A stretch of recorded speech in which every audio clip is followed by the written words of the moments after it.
วันนี้วันที่22นะครับนะ22เมษาลมแรงมากผมพายุ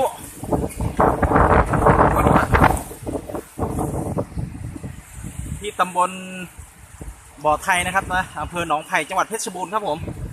ดูบรรยากาศครับตอนนี้ลมแรงมากต้องบอกว่าลมแรงมากๆครับผมโทรศัพท์จะปิวอะโอ้ยฝุ่นเต็มเลยมาดูว่าฝนจะตกหรือไม่ตกไหมครับนะเหมือนพายุเข้าเลย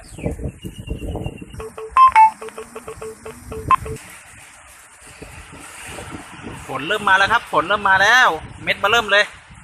ดูซิว่าจะมีลูกเห็บไหมตกแล้วครับผมฝนตกแล้ว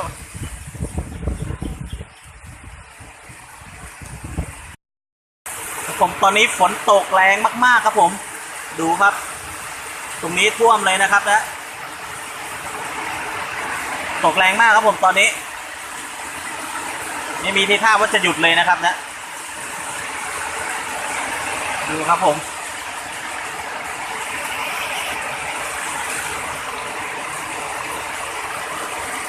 แรงมากแรงมากๆ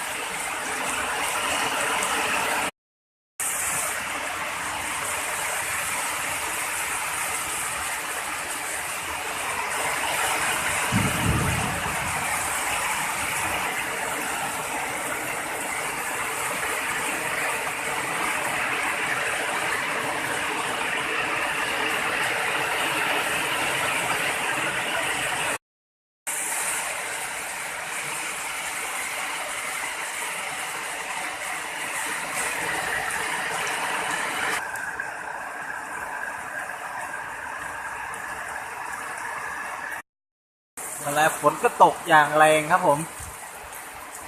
ฝนตกมาอย่างนี้นะครับนะคงจะคลายความร้อนนะครับนะอากาศก็คงจะเย็นสบายนะครับนะคืนนี้คงจะนอนหลับสบายแน่นอนครับผมเพราะฝนตกแรงมากครับผมตอนนี้เนี่ยที่ตำบลบ่อไทยนะครับหนองไผ่เพชรบูรณ์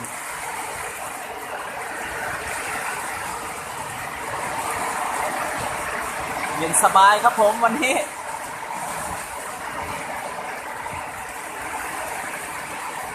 หลังจากที่ร้อนมาหลายวันแล้วเนาะนี่แหละบรรยากาศฝนตกนะครับนะเหมือนพายุมาเลยนะครับนะตอนนี้